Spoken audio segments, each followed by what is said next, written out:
Washington, the U.S. economy posted its fastest growth for 3 years in the third quarter, according to official figures released on Wednesday, November 29, which portrayed a broad-based expansion as gaining momentum.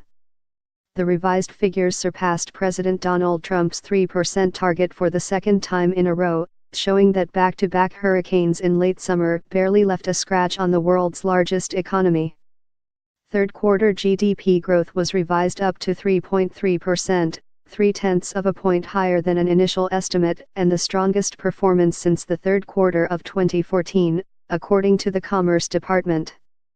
The news comes as Republican lawmakers in Washington enter a delicate and crucial phase in efforts to adopt a sweeping overhaul of the U.S. tax code.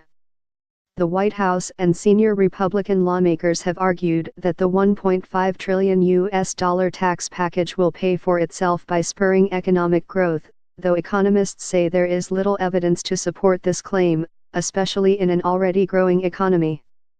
With growth at a 3.1% clip in the April-June period, the 6 months from April to October have seen the fastest expansion since the same period in 2014. But the growth rate for the full year is likely to come in closer to 2.5%, in line with growth in prior years.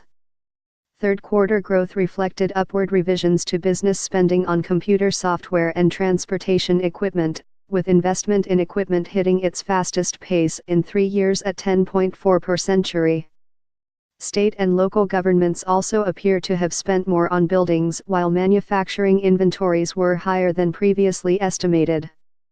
That helped offset downward revisions to durable goods orders and services exports.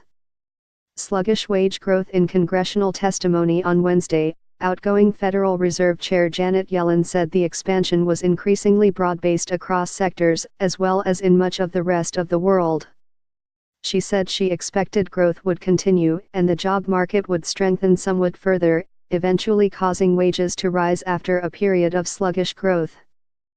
In a sign of persistent weakness, however, the numbers released on Wednesday showed a downward revision to wages in the second quarter of the year.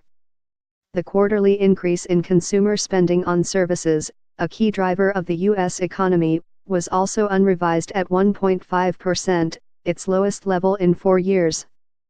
The faster growth was likely to be one more factor nudging the Federal Reserve toward another interest rate increase next month, its third of the year, although policymakers already were headed in that direction. Fed Governor Jerome Powell, President Trump's nominee to replace Yellen as Fed chair, said in congressional testimony on Tuesday that the case for a further rate hike in December was coming together. Forecasts for growth in the fourth quarter remain mixed. The Atlanta Federal Reserve Bank currently predicts growth will rise even higher in the final 3 months of the year to 3.4%, though this had not been updated to reflect Wednesday's figures. However, Ben Herzon, senior economist at IHS Markit, said the latest third quarter estimate still pointed to a slowdown for the October-December period.